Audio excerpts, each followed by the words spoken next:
ผู้นำอังกฤษผู้นำฝรั่งได้เข้ามาแบ่งคืนดินแดนอัน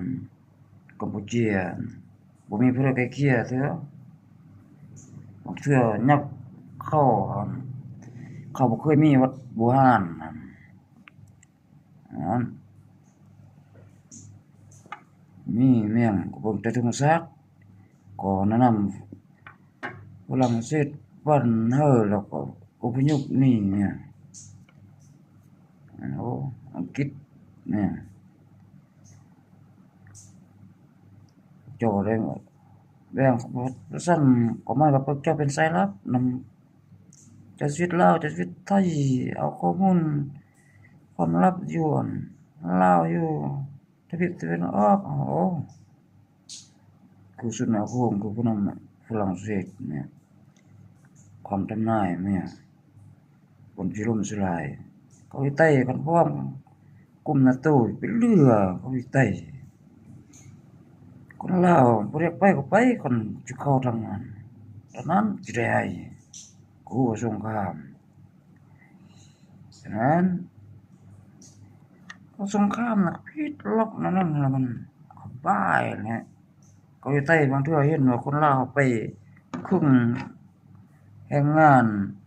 เฮ็ดติต่อแย่ฉะนั้นนี่คือวางแล้วตาย15มีปัญหาโอ้เกาหลีใต้นั้นตาย15เบิ่ง15แม่อยู่วัดอยู่ว่าเป็นอันความจริงกว่าอันนั้นโอ้เขาจะเป็นท่าทับใส่อยู่วัดหยังบ่ฮู้ว่า15ก็จกเบิ่งแหมผู้หนังสือแล้วบ่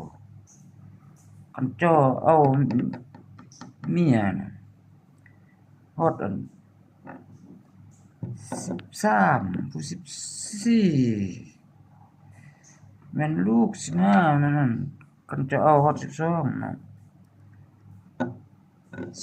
ผู้ที่13มันเจ้าอาจจะมีปัญหาเขา14แม่นลูก15แม่นเจ้าเด้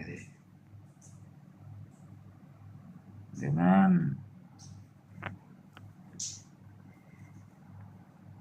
เอาว่าวิญญาณเนื้อนำแม่ยักษ์น่ะ